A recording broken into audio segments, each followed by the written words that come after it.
So the search for God, in whichever way we may name that, we may call that God or the beloved or the light or the divine. These are all simply names. But very often that search takes us away from this moment.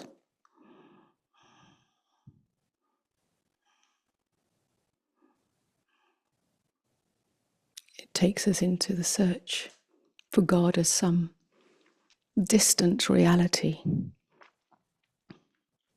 that we have to reach, either through spiritual practice or through understanding or through knowledge or through lifetimes of spiritual brownie points. But it's right here, and that's the invitation of this retreat. If we strip God of the name,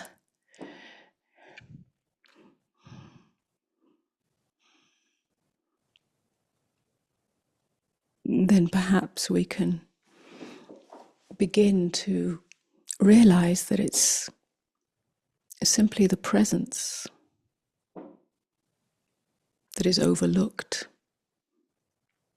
in this moment, because we're conditioned to look for something more special, something more extraordinary.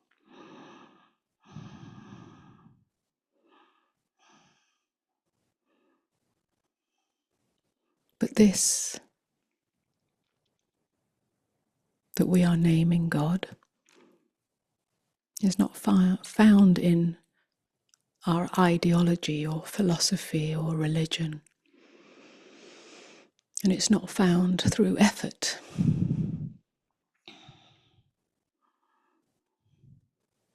As soon as there is effort, as soon as there is a movement towards grasping something, grasping an insight, or grasping a state of consciousness, or grasping a sense of progress, that very movement clouds the simplicity of what is already here.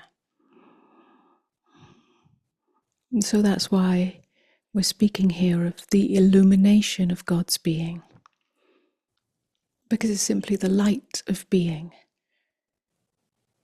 that is mostly clouded by our habit of grasping something, which is a movement away from here. And so the light of being, the illumination of God's being, which is the same as the radiance or illumination of your own being, is not something we need to find.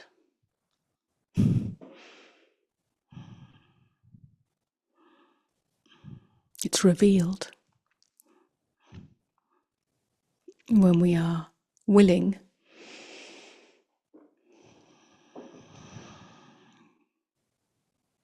to stop following that tendency to move away from this moment, to grasp the next moment, whether that's a thought, an idea, a belief, or a hope.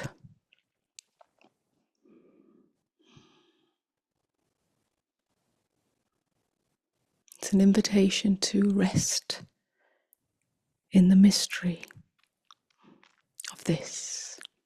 It's not a mystery that the mind conjures up as something mysterious or something supernatural. The mind wants to make sense of what mystery is, of what it means. It's not even mystical, because that also has all sorts of connotations.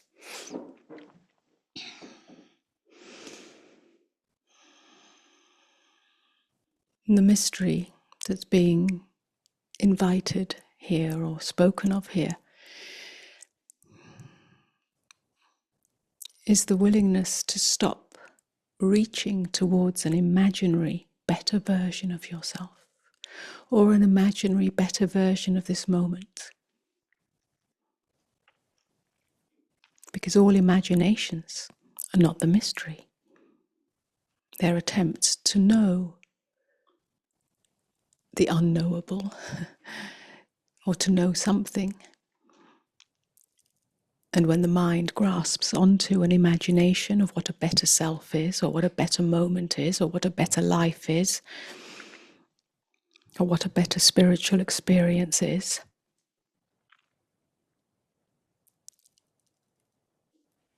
it's made an attempt to fix reality into something certain, an image that it can strive towards. And we have missed the potential of true life that is available when we allow ourselves to simply rest here, to be here in the unknown. This moment is unknown. It can only be discovered. It can only be revealed, not grasped as an image. So what's being invited is a deep inner letting go. A deep willingness to stop trying to fix or control or figure things out. And that's not to override or negate or throw away the absolutely necessary and intelligent, natural, if you like, planning or and so on that takes place in everyday life. So it's not that we just let go of doing anything.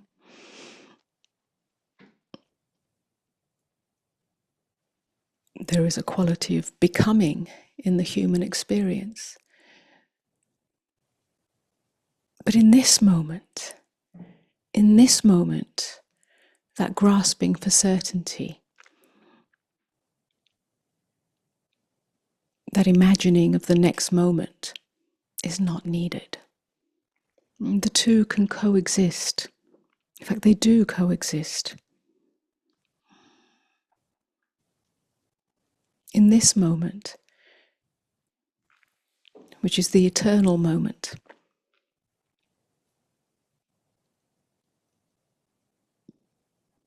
which is always here, prior to what arises as a thought or a plan or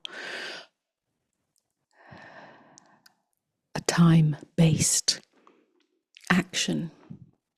Prior to that, this requires no past or future, no understanding.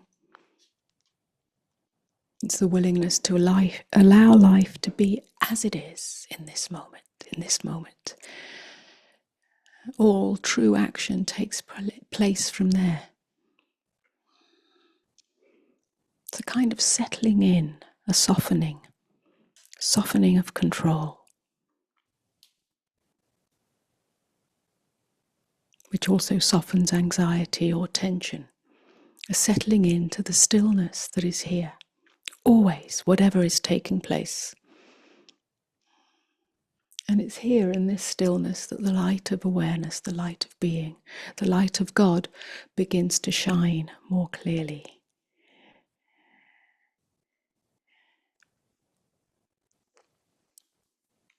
It illuminates all experience, all perception, all thought. It's the silent essence of your existence.